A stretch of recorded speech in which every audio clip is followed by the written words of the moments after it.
Bezrat Hashem, on va continuer le cours de Hilchot Shabbat. On va parler maintenant de la menorah bamekara. C'est-à-dire, on va parler de la lampe dans le réfrigérateur le Shabbat. Alors, il faut être vigilant au préalable. Yakpidou, les chabot à menorah bamekara godem Shabbat, qui déchire à mekara Shabbat, l'autre il délègue à menorah. Au préalable, il vaut mieux neutraliser, bien sûr. Il vaut mieux, il faut neutraliser la lumière du réfrigérateur, le Shabbat, du frigidaire, afin que de par l'ouverture et la fermeture de la porte, on ne va pas venir a priori à transgresser le problème d'allumer une lumière ou d'éteindre cette fameuse lampe, lumière. C'est-à-dire,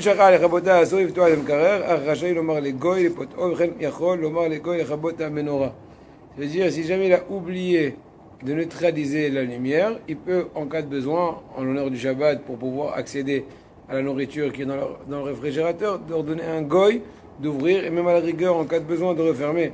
Si des fois, si des risques, ça risque de détériorer la nourriture et tu n'auras pas trop de quoi manger, etc., pour la suite du Shabbat.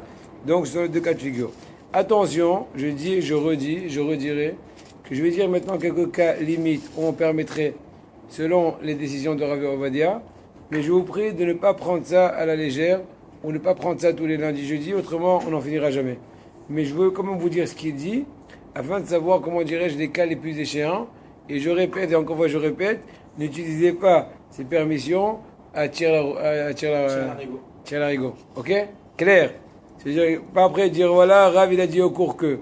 Je vous dis à l'avance, mais je vous le dis quand même. S'il n'a pas trouvé de goy, tu ne peux pas, à la place de cela, ordonner à ton petit garçon qui n'a pas bar mitzvah, d'ouvrir le mécaré, puisqu'en fin de compte, tu es en train de faire trébucher d'allumage de la lumière. Ah, Rachaï Lomar, Losh, Yotzi, Tateka, Masheka, Be'et, Chamanoa, Pasak, Mena Avot.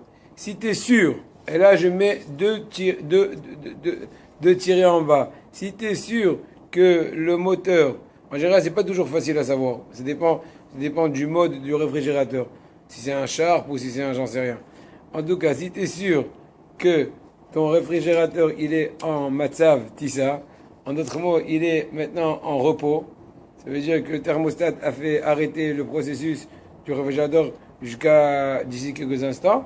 Tu peux à la rigueur ordonner à un enfant de débrancher la prise du réfrigérateur pour pouvoir ensuite avoir accès au réfrigérateur sans avoir le problème d'allumer ou d'éteindre la lumière. Attention, être vigilant, je répète, parce que j'ai peur. Je ne sais pas où tu as des terrains comme ça. Ça c'est un.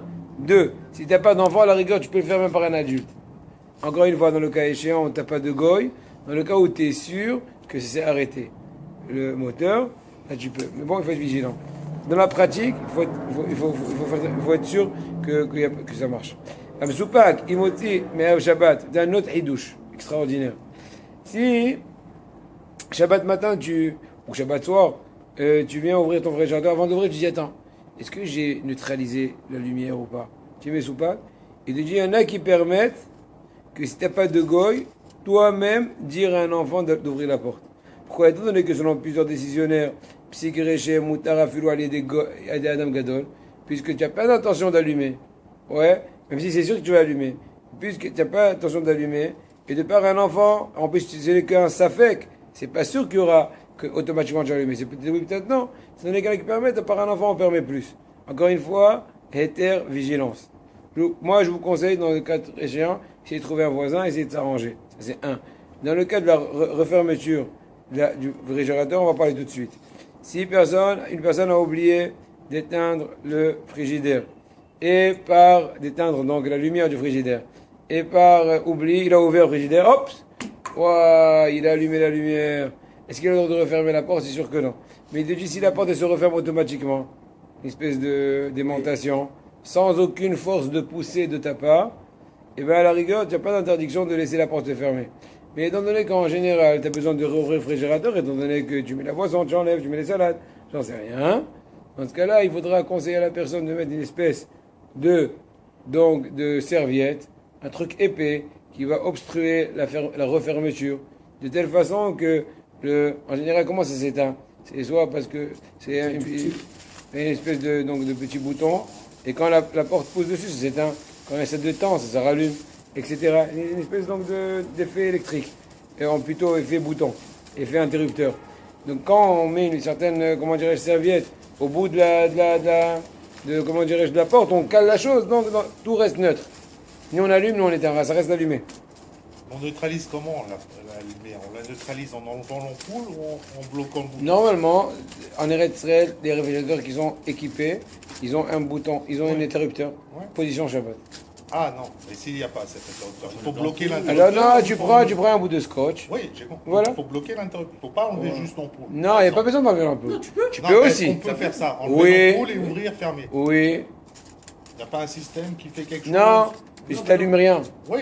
C'est du statique. Ça enclenche Moi, rien. j'enlève l'ampoule. On clochera parce que c'est là-bas où il n'y a pas les trucs. T'enlèves l'ampoule. Il n'est pas fermé de toute façon. C'est rien, j'enlève juste le cache. Je tourne. En fait, je l'enlève pas. Tu le détends. C'est tout. Tu la Je remets le cache. détends. Donc, Baudara, j'ai juste Ok. deux petites questions par rapport à ça.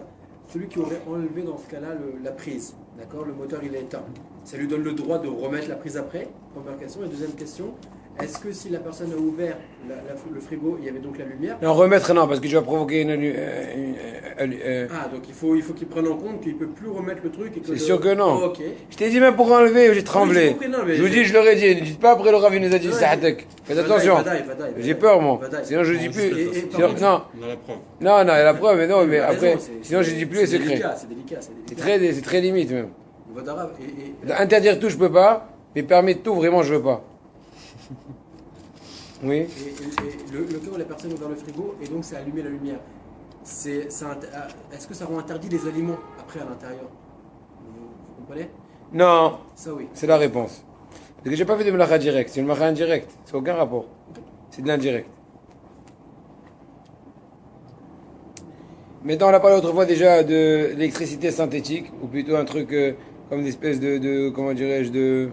Moutali Bosch Beget synthétique, s'habiller d'un habit synthétique, et bien qu'au moment où tu t'habilles avec, ou tu te déshabilles de lui, alors il y a une espèce d'étincelle qui se fait, il n'y a aucune interdiction d'une pseudo-création d'électricité, étant donné que les choses ont été faites sans conscience, et c'est pas du vrai hachmal, etc. Moutar, là, avant, maintenant, un cas très pratique qui peut arriver aussi en France, mais sans arriver en France, on peut rester mon Israël. Il y a un système de surveillance vidéo dans les alentours, par exemple, de la Ira Atika, ou autour du Kotel, ou toute autre situation, j'en sais rien, une espèce d'hôtel, etc. Est-ce qu'on a le droit de, comment dirais-je, véhiculer, ou plutôt déambuler dans les couloirs où tu sais que tu es filmé, le Shabbat? A priori, tu es en train de causer, a priori, en train de te faire filmer. De même que c'est interdit de filmer, peut-être c'est interdit de se faire filmer. Réponse, on a le droit. C'est ce qu'on va dire. Dans les sais pas, hôtels. je sais ou- pas. Attends, pourquoi Non, si tu Même sais dans pas. la rue, il peut y avoir des caméras. Non, d'accord. Si tu sais pas, tu sais pas. Maintenant, moi, je te dis, il douche. Tu sais. C'est même si tu sais. D'accord. J'allais le long des rues. Tu vas quand même. Comment c'est possible, Bandara Hein Si on sait qu'il y a quelqu'un qui est אז derrière. בוא תשמע. מותר לעבור באור שמוצבות בו מצלמות אבטחה, tu as le droit de marcher Shabbat dans des rues où tu sais qu'il y a des donc, systèmes vidéo de surveillance pour savoir, pour identifier tous les passants. Par exemple, comme ce qu'on a dit, comme les rues qui amènent vers le côté de Ma'aravi, par exemple. Et aussi, on a le droit de rentrer aussi, même dans une maison, dans une demeure, dans laquelle il s'est installé un système vidéo de surveillance, etc. Pourquoi? Réponse. Étant donné que la fameuse vidéo, elle est en fonctionnement perpétuel. Peu importe que tu sois là ou que tu sois pas là, si tu n'es pas là, elle va filmer les carreaux, les pavés, de la rue pavée, etc., etc. Donc dans ce cas-là, étant donné qu'elle filme tout le temps, de façon automatique, et Av im en bo overja, et gam lavari arrêté psychréché de leur patlob de rabanan. Au plus grave, c'est psychréché. T'as pas l'intention de te faire filmer. Mais quoi tu dis? Mais que dis-tu? Tu es automatiquement filmé, certes. Mais étant donné que tu n'as pas d'intérêt de te faire filmer, et aussi l'interdiction de se faire filmer, au pire c'est des rabanats, parce que tu n'as pas fait une action. Au pire, tu avais déjà provoqué une espèce d'image, etc., de par ton provoquer ou participer. Donc c'est aussi une bonne raison qui va se rajouter à la première pour permettre donc ne pas besoin de faire un détour. Bon, il y a aussi un autre Rashba qui va dire une autre raison de permettre qu'on va expliquer tout de suite là aussi.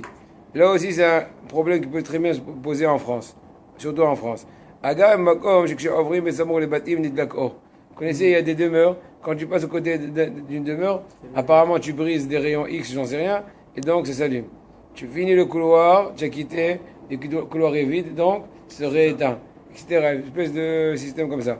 Il te dit à la rigueur, au cas échéant, il y en a qui permettent. Je ne veux pas dire c'est permis. Il y en a qui permettent. Ouais, dans les hôtels aussi. Pourquoi? Parce qu'il y a un certain Rajba, Rabbi Shlomo Ben Aderet, un des grands Rishonim, qui disent que tout celui qui fait un maaseh heter, une action permise, qui est complètement permise, marcher c'est permis, je ne suis pas en train de découper quelque chose ou de cuisiner quelque chose, qu'il n'y a aucun rapport entre cette action permise et l'interdiction qui en est provoquée. Ce n'est que de façon, comment dirais-je, inconsciente, il y a une espèce de, comment dirais-je, de conséquences, comme l'histoire des rayons là. Il te dit que c'est permis selon le Rajba. Même si tu sais avant. Même si tu sais avant. Même si tu sais que tu vas passer, ça va s'allumer. Ouais. Les détecteurs Mais il y en a qui permettent. Moi je vous dis qu'il faut pas faire ça. Sinon vous n'allez pas en finir. de mouvement là. Modérable. Quoi? Les détecteurs de mouvement, quoi, par Ouais, exemple. oui, ça bouge. Pour. Bah, quand, par exemple, on est dans des hôtels ou dans la chambre de l'hôtel, par exemple, il y a un truc, le détecteur en haut qui s'allume en rouge dès qu'on passe. bouge. Non, même pas dès qu'on C'est passe. quoi en on passe pas rouge? devant. C'est quoi ce Ça rouge? s'allume. Pourquoi? Il y a un mouvement, parce qu'il détecte un mouvement. Non mais pourquoi il s'allume? C'est ça? Non, pas stable. Pour le plaisir? Non, parce que justement, pour économiser de la bande d'enregistrement, quand ça bouge pas, la vidéo elle va pas tourner. Dès qu'il y a un mouvement, ça Ah, va j'ai compris. Non, mais ça, c'est. ça Bon qui- voilà, je vous l'ai déjà dit. Le détecteur de mouvement, c'est pas forcément lié à la vidéo. On peut mettre des vidéos dans les chambres d'hôtel, par exemple. C'est un détecteur de mouvement partout, même dans les Mais pour faire dans quoi les couloirs. Pour allumer Je la sais lumière, tu veux dire alors? Non, c'est autre chose. Pour ça c'est une des bonnes raisons, je vous dis la vérité, n'allez pas à l'hôtel. Faut pas aller à l'hôtel. Je trouve entre nous, il y en a peut-être beaucoup qui vont pas être d'accord avec moi, mais peu importe, je dis ce que je pense. En tout cas, ce qu'à mon avis il faut penser, en tout cas, c'est que je vois aucun plaisir à aller à l'hôtel le Shabbat. Shabbat, oui, surtout Shabbat, c'est difficile. Non, parlons pas des Herchérim, non, parlons pas de la Avira, de l'ambiance, non, parlons pas de j'en sais rien. Mis à part ça, n'oublions pas que tu payes aussi cher. Donc vraiment, t'es-toi à perdre d'aller là-bas. Mais bon, c'est à rediscuter, non, en tout cas, ou plutôt il faut plus ouvrir la parenthèse. Makeh Bapatish. Makeh Bapatish, traduction littérale, on a déjà dit ça 20 fois, c'est, voilà l'exemple typique de la Melacha Makeh Bapatish. Par exemple, une personne qui a un petit marteau est en train de, comment dirais-je, de réajuster ou de donner le dernier coup de touche sur une espèce d'ustensile qui a besoin d'être un peu plus redressé. Et en cela, il a fini la confection de l'ustensile. Ça s'appelle Makeh Bapatish, traduction littérale, il frappe du marteau. Donc en d'autres mots, c'est l'essence de toute touche de fin de finition.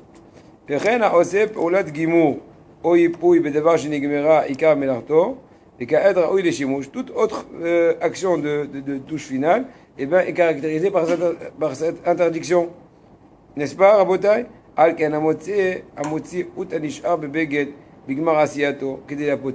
C'est une espèce d'habit qui a été confectionné. Il reste un petit fil qui est encore un parasite, entre guillemets, et tu l'enlèves pour finir la dernière touche. C'est une interdiction de la Torah.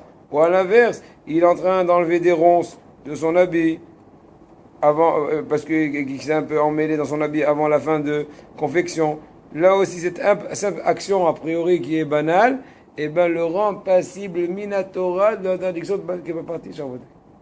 Incroyable, mais vrai. Afrada titiot.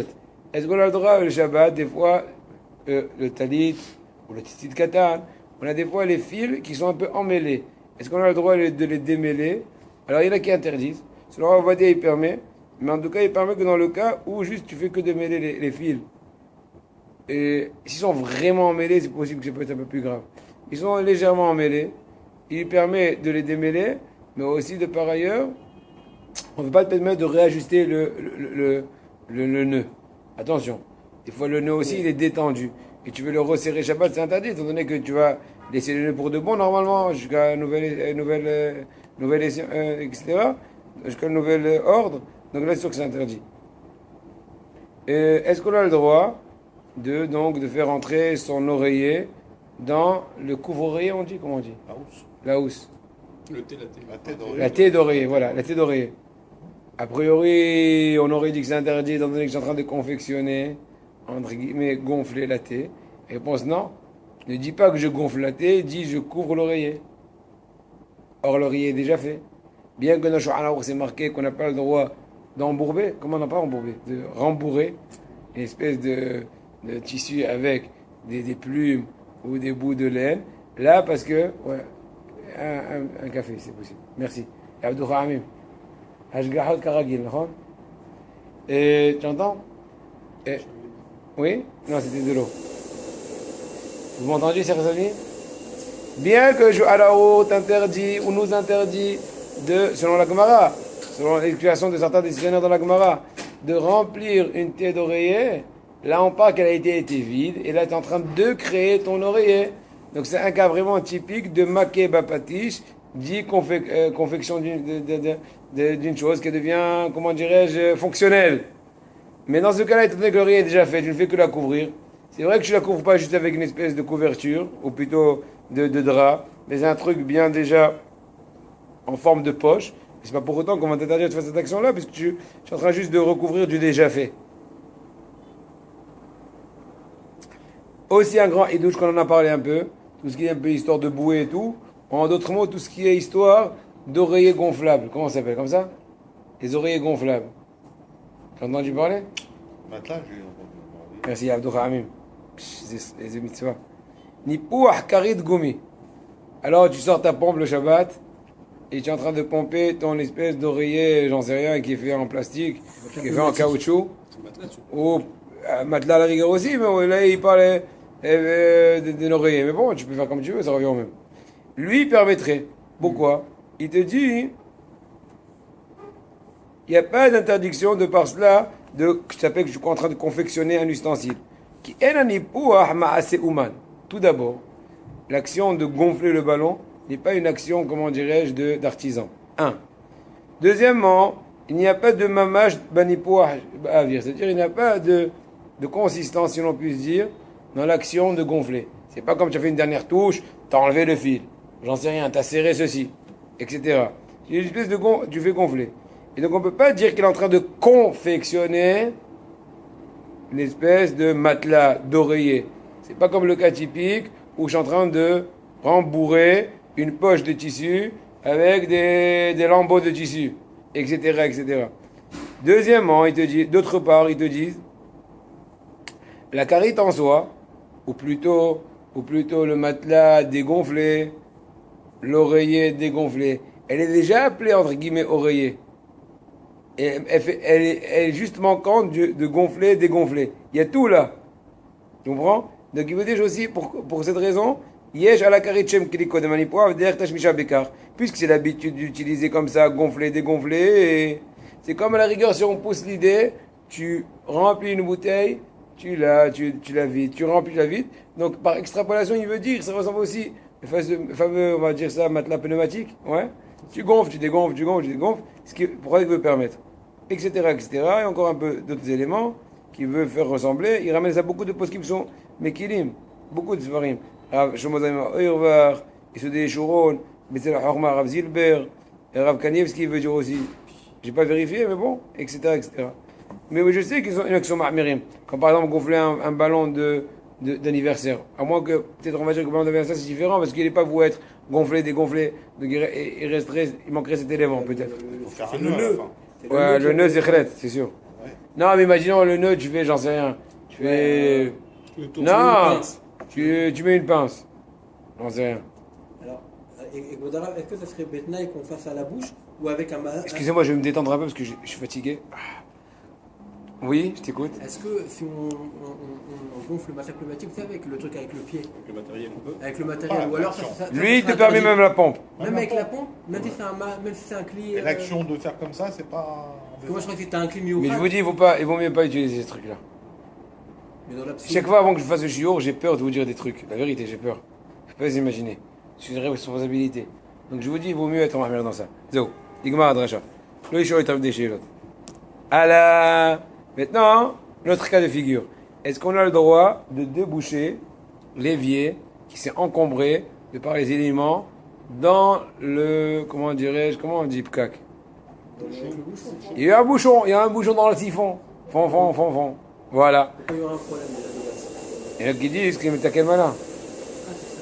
Quel patiche? Effectivement, si c'est comment on dit? Si c'est un bouchon qui est vraiment gravissime, c'est interdit de le déboucher Shabbat avec la pompe à la main. Oui, mais si c'est un truc, comment dirais-je, assez léger, alors il permet. Voilà, on va lire. Kiyosh Hamaim Avrim Bo Be'itiyut. On a une espèce donc de d'évier dans lequel l'eau coule, ou plutôt l'eau découle dans l'évier, donc dans la canalisation, lentement, étant donné qu'il y a un bouchon. On a le droit de désencombrer le bouchon de par la pompe. Ouais, comment ça s'appelle la pompe? Pompa. De par la pompe. Et manuellement, bien sûr. Et aussi, on a le droit aussi, même à la rigueur, lui permet des fois de verser de l'eau chaude pour dégraisser des fois la graisse qui s'est encombrée et qui est le sujet de l'estime. D'accord? Etc., etc. Il y en a qui sont marmérés parce qu'ils disent que c'est un problème de mévachel. Il y a aussi des produits spécifiques pour ça. Est-ce qu'on peut utiliser des produits Selon ce qu'il dit, oui. Apparemment, oui. Ça revient au même. Mais si c'est vraiment complètement encombré, si c'est feu orange, c'est où ça passe ou ça casse, mais là, il ne faut pas toucher. Il faut chercher ailleurs. Aïe, aïe, aïe. Tu voulais une question, frérot? Voilà. Il est très bon ton café, en tout cas. C'est la machine. Non, tu vois, je suis très bien pressé. Non, C'est vrai, c'est bien. J'ai la main pour il a ça. mis J'ai la main sur le pour ça. bouton. C'était pas brassier à l'époque? J'ai l'autre mis. Ah là. Amotzi, Hefet, Mirshut, Ayahid, Mabaï, Mirshut, Arabim, Laléov. Maintenant, Be'ezrat, Hashem, Bishuato, on va un peu parler de l'interdiction de faire sortir d'un lieu à l'autre le Shabbat dit Melechet Otsa'a, qui était dans le Mishkan, de par le fait qu'on transportait des fois les planches, quand on passait, comment dirais-je, d'une station à l'autre dans le désert. Alors, il y avait besoin de transporter donc l'espèce de planche du tabernacle, donc d'un lieu à l'autre. Donc, en un mot, quand on transporte une chose, un objet, un aliment, etc., un habit, d'un lieu privé à un lieu public comme de ma maison à la rue, c'est une interdiction de la Torah. Que ça soit de la maison à la rue, de la rue à la maison, ça s'appelle un changement de lieu, dit Hotsa'a. Le mot Hotsa'a, littéralement, c'est sortir, mais le mot sortir est relatif. Tu sors quand tu es à la maison, mais aussi tu sors de la rue quand tu rentres à la maison. Mais c'est relatif. C'est juste pour l'idée de la chose. Et donc, c'est Melechet Hotsa'a. Ça, c'est l'interdiction. Maintenant, une des conditions, selon beaucoup de décisionnaires, pour interdire la Hotsa'a, vous me suivez, chers amis? C'est il faut qu'il y ait un et deux. Un, que la largeur de la fameuse rue, dit Rishtarabim, dit domaine public, est 16 coudées de largeur, en mètres plus ou moins 7,68, presque 8 mètres, on va dire, plus de 7 mètres et demi de largeur, chose qui est très facilement obtenue en général. Oui, dans une rue Benoni, une rue moyenne. De par ailleurs, il faut qu'il y ait comme à Manhattan 600 000 au moins véhiculants, ou plutôt individus, qui traversent la rue journalièrement, afin que ça va ressembler typiquement au cas de Rosh Hashanah du Mishkan, ou plutôt du désert, dans lequel il y avait 600 000 hommes. Mais que là-bas, effectivement, c'est pas 600 000, c'est beaucoup plus. Parce que 600 000, c'est que les hommes de 20 ans jusqu'à etc. Donc il faut aussi comprendre ça, il faut dire la Sougia. Mais en tout cas, selon plusieurs décisionnaires, tant qu'il n'y a pas ces deux conditions, en tout cas la deuxième condition est beaucoup plus dure à accéder, à avoir, et bien l'interdiction est au plus miterapanan. En d'autres mots, le Rosh Hashanah, selon beaucoup de décisionnaires aujourd'hui, il est appelé carmélite. Carmélite, traduction littérale, c'est Keharmélite. C'est une contraction du mot Keharmélite, comme une femme veuve. Pourquoi? Parce qu'il est ni Rosh Hashanah, ni Rosh Hashanah. Il est ni marié, ni divorcé. Il est en l'air. D'accord? Donc c'est un domaine de transition. Dit interdiction des Rabbanan de faire sortir du Shut à Yahid à Carmélite, de Carmélite à Shut Yahid. Maintenant, de par ailleurs, il y a ce qui est appelé le Hirouv. C'est quoi le mot Hirouv? Hirouv, traduction littérale, c'est en mélange. Mais en autre mot, ça veut dire on essaye de provoquer une situation que toute la rue devient un lieu commun avec le domaine d'habitation. C'est comme si que, au lieu de dire, c'est comme si que la maison c'était une chambre et la rue c'est le couloir de la chambre, etc., etc., etc., par extrapolation. Et si on fait de par le fait qu'on fait tourner un fil dans les extrémités de la ville voulue, avec Tourat Apeta. Tourat Apeta, c'est une espèce de, comment des fois, de U, on met un bâton, etc. Bon, c'est tout un système à étudier. On ne peut pas expliquer ça sur un pied. Et dans ce cas-là, on pourrait s'appuyer selon les avis qui permettraient le héros. Bien que beaucoup sans Shulchan ils ne permettent pas le héros, mais étant donné que sans Shulchan il y a certaines conditions qui ne sont pas vraiment toujours praticables. Ça dépend, est-ce que la rue, si la rue elle est complètement droite et elle arrive à un shter rabim important, ça devient plus compliqué. En tout cas, c'est l'idée du héros. Si tu es dans un lieu où tu sais qu'il n'y a pas d'héros, ben, il faut être vigilant de ne pas transporter. C'est pas plus ou moins, il faut être sûr. En général, en Eretz Israël en tout cas, en France c'est pas le cas, parce que c'est même impossible de faire, et qui va y penser. Mais en Eretz, dans la majorité des villes, aujourd'hui, Baruch Hashem, il y a toujours un certain comité, etc., ou la rabbanout du domaine en question, qui est normalement censé être responsable de ce minimum. C'est-à-dire qu'une personne qui arrive entre Khoulon et Batcham, de passer de ville en ville, ça pourrait poser un problème. C'est pas un problème, il faut voir s'il y a une continuité d'habitation, etc. S'il y a un champ libre au milieu d'une certaine mesure, etc., ça peut être problème. C'est pour ça que ceux aussi qui vont même devenir braqueter la chômeur à la rigueur, il faut faire attention qu'il y ait un certain héros passer par certains chemins, etc. Même sans le problème maintenant, je parle de transporter. Même pour sortir en dehors du domaine de la ville, c'est un autre problème, problème de Tchoumin. Yash'irouvé Hatzerot, Yash'irouvé Tchoumin. Hatzerot, c'est pour transporter d'un lieu à l'autre. Tchoumin, c'est pour que ce soit permis de dépasser un certain limite de cercle de circulation. D'accord? Maintenant, il te dit même, dans le cas où il n'y a pas de héros, même si tu veux transporter ton talit, ton sidour, donc un truc de mitzvah, c'est quand même interdit, étant donné que tu n'as pas arrangé le héros. Donc, on continue. Maintenant, voilà, la même idée va se relater dans le point suivant. Lequel? Asro Achamim, on continue un peu, oui, chers amis? On continue encore un peu, ouais? Asro Achamim, la tête, mi'otz, la'ir, yoter, me'alpaim, ama. Nos sages ont interdit de dépasser la ville plus loin que les 2000 amot, 2000 coudées, dit en français 960 mètres, presque 1 kilomètre, à la ronde de la ville. Donc imaginons, je suis arrivé au bout de la ville, ouais, la dernière habitation, le dernier immeuble, dernière j'en sais rien, zone urbaine. Depuis là, je compte 960 mètres. En général, on les compte normalement. Il y a une ma'aloquette dans la Gemara, je ne me rappelle plus exactement, est-ce qu'on les compte en carré, idéal, ou bien en cercle. Ça peut être des fois différent, selon la diagonale. Des fois, la diagonale, elle va être changée. Parce que je vais selon le diamètre, périmètre, diagonale, tous ces trucs-là. En tout cas, pas plus que cela. Afilou Imeno Metaltel Imodavar, comme ce que j'ai dit tout à l'heure, même s'il ne transporte rien avec lui, c'est une interdiction autre qui s'appelle ne pas quitter un certain domaine, de même que dans le Midbar, dans le désert, quand nos parents étaient, donc à l'époque du tabernacle, etc., que de là-bas on apprend tout la route de Shabbat, eh bien ils avaient une certaine restriction de ne pas dépasser un certain domaine, donc en fonction de ça on apprend aussi nous aussi cette interdiction. La Gemara apprend ça d'un certain dracha, Teshuvim Komochem, etc., au début de Masechet Eruvin. מכל מקום, אם הוא הולך לדבר מצווה ביישוב בסמוך, כגון שהולך לבקר את רבו או את הוריו, או למול תינוק, או לשמח אדם וכלה, או לבית האבל, והיישוב הסמוך הוא בתוך 4,000 אמה, מ-220 מטר, לעיר מותר יהיה לו ללכת לשם על ידי שעשה עירוב תאומין. Donc, là, oui, mais attention, עירוב תאומין, traduction littérale, mélanger les zones. En d'autres mots, c'est me permettre de faire une prolongation de la limite de circulation.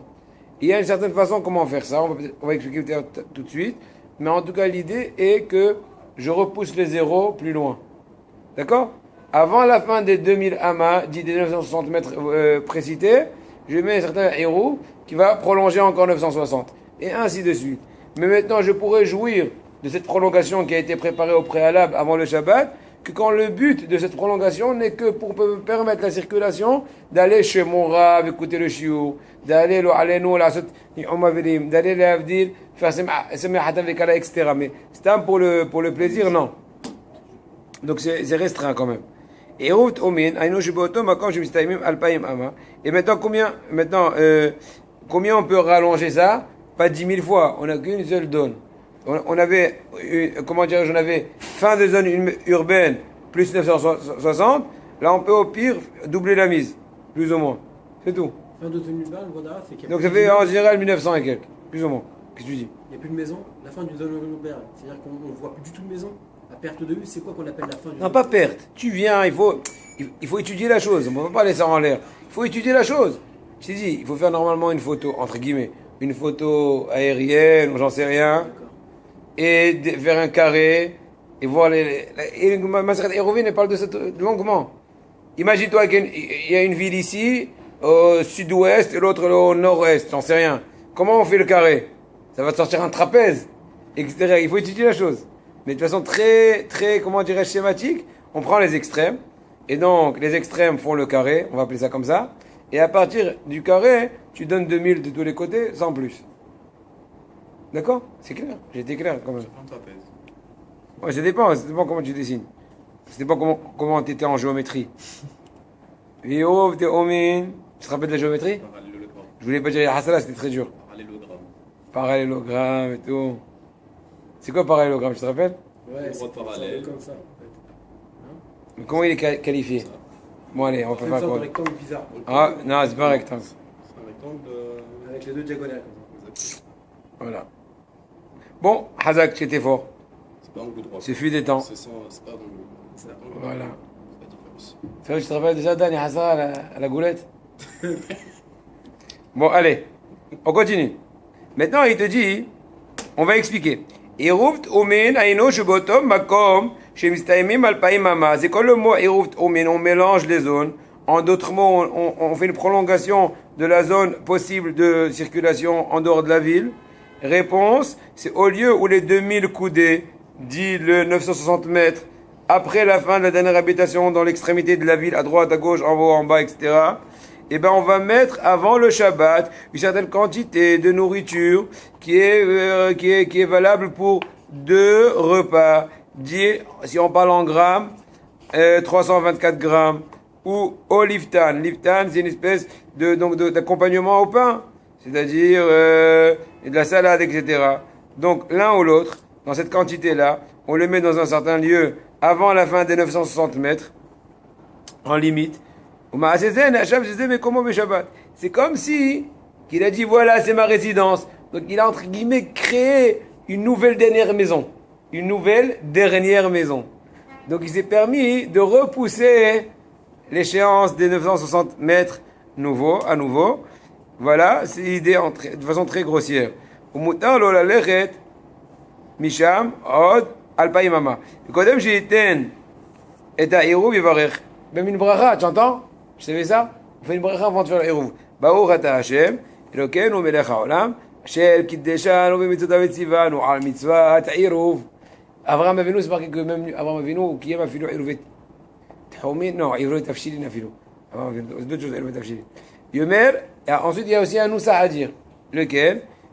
בזה העירוב יהיה מותר לי ללכת ממקום פלוניזה על פאים ממל כל צד.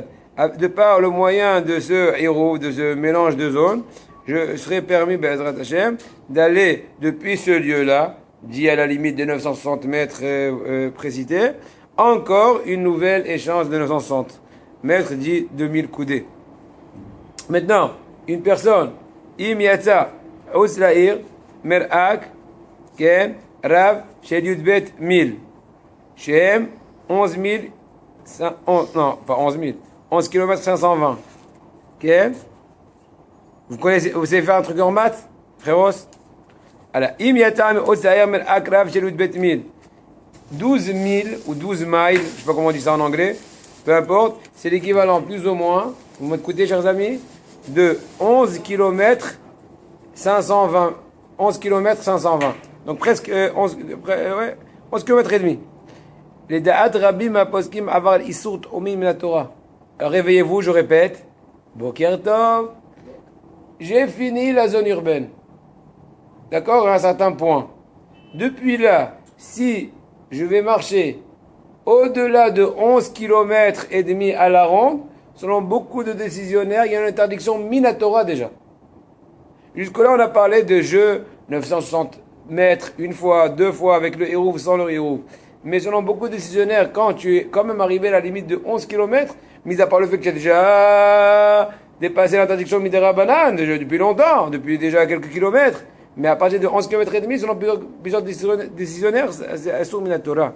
Pourquoi? Étant donné que c'est un compte qui est fait selon la, comment dirais la superficie, du lieu, de camp, de Ham Israël en Égypte, etc. Donc c'était le maximum, etc., etc. Donc le maximum c'était du centre, c'était maximum 12 000. Ouais, imaginez-vous. Donc par ressemblance, si on dépasse certaines zones comme ça, c'est interdit, etc. On continue ou on arrête? Je vous dis encore une halakha, Alpé, on arrête. D'accord? C'est ça? Maintenant, cas très pratique. Je suis en train d'étudier ça à fond la caisse, actuellement. Ça se dit pas à fond la caisse. À fond. T'as un... Je suis en train de réfléchir les détails. T'as un couteau. Couteau que t'as coupé avec de la viande. Ça fait 2 petites heures. La viande chaude. T'as rincé le couteau sympa, tout va bien. Ensuite, tu es en train de découper de l'oignon. L'oignon avec ce couteau. Bon, t'as découpé, c'est bien, c'est sympa. Tu l'as mélangé avec ta salade, j'en sais rien. Et ensuite, tu te dis, attends, je vais rajouter un peu quelques petites, comment dirais-je, cuillerées de gvina, donc de crème fraîche. Est-ce que tu aurais le droit? A priori, oui. Pourquoi? Parce qu'il n'y a aucun rapport entre la viande qui était au début du circuit et la crème fraîche qui a au pire rencontré l'oignon, qui a rencontré le couteau propre, qui a dit bonjour, ça fait 2 heures, à la viande chaude. Tu vois, tout le temps maintenant, ces derniers jours, tout le temps, je fais que des comptes comme ça. C'est comme Hadgadia. Il a coupé, qui a touché, qui a un truc, truc de fou. Non, pas de fou, je suis content. Mais je te dis, si tu te concentres pas, il y a 10 000 cas. Ils ont l'air ressemblants. Et si tu t'attrapes pas la finesse du cas, tu tombes chaque fois à zéro. Plein de cas. Et des cas très pratiques. Réponse, c'est interdit. En un mot, c'est interdit. Pourquoi? Parce que Aramim nous ont dit, dans le traité Masered Choulin, Daf Kuf Yud Bet Amoud Alev, que une chose qui est, comment dirais-je, piquante, ou plutôt harif, comment on dit harif? Piquante. Et l'exemple donné dans la Gemara, c'est pas l'oignon. Les postes qui me ramènent Batzal. La Gemara, c'est amené Tsenon. Traduction littérale du mot Tsenon, c'est radis. Mais je pense pas que c'est des radis à nous. Parce que les radis à nous, tel que je les connais, en tout cas, les sortes qui sont en Eretz Israël, ils sont pas très piquants. Espèce de radis qui est un peu plutôt comme le Raïn, ou j'en sais rien. Le truc des Ashkenazim pour le Maroc. Je sais pas exactement. Donc, exactement, le cas typique d'Agmara, il faut chercher exactement c'est quoi. Mais en tout cas, les poskim, les décisionnaires, ramènent le cas de l'oignon. En tout cas, dans le cas de l'oignon, il te dit qu'il y a une faculté extraordinaire de l'oignon, qu'il extrait un maximum de goût du couteau. Donc, c'est comme si à la rigueur, il y avait du goût direct de la viande dans l'oignon. De par, j'explique plus, de par la double action, ou plutôt la juxtaposition d'actions. 1. Le coup du tranché. Donc suivez. Répétons. On a un couteau métallique qui a coupé de la viande chaude. Donc qui dit chaud, sans rentrer en détail c'est quoi chaud, on va pas en finir. Ouais, bon en tout cas, et qui vient de descendre de la etc. T'as coupé. Donc ça a automatiquement absorbé dans les parois du couteau, truc. Tiens, vraiment nettoyer extérieurement. Quand même, le fait que tu fais de la pression avec le couteau ensuite, ça fait déjà ressortir ce qui est avalé dans le couteau. Pourquoi? Kadosh Baruch Hu a fait en sorte que quand une chose qui est aiguisée, tu la fais rentrer dans un truc, et surtout quand il est piquant, c'est déjà fait extraire. 1. Deuxièmement, le piquant, ça absorbe. Bien que tout est froid, c'est ça le hidouche. Ça absorbe. Donc tu as une espèce de, comment dirais-je, d'oignon, bessari. D'oignon, vraiment au goût, entre guillemets, de quoi? Au goût de la viande. Mais t'as une marloquette dans les Rishonim, est-ce que ce n'est qu'une épaisseur de 2 cm qui est atteinte du ce goût, ou bien tout entier? Bon, peu importe, on va dire qu'une petite épaisseur. Donc maintenant, quand tu vas la mélanger, en fin de compte, ton oignon avec du fromage, c'est comme si on pousse l'idée, tu es en train de mélanger, je dis bien si on pousse l'idée, tu es en train de mélanger de la viande avec de la cuisine. Et c'est interdit complètement. Ça va être un autre légume. Hein? Encore plein d'autres cas de trucs. Seulement, mais pendant, on pourrait dire qu'il y a. Et le Betel Bichichim là-dedans, il ne pourrait pas rentrer si déjà. Et on pourrait pas dire en plus. Si il y a chichim, oui, c'est différent. Ça va être un autre légume.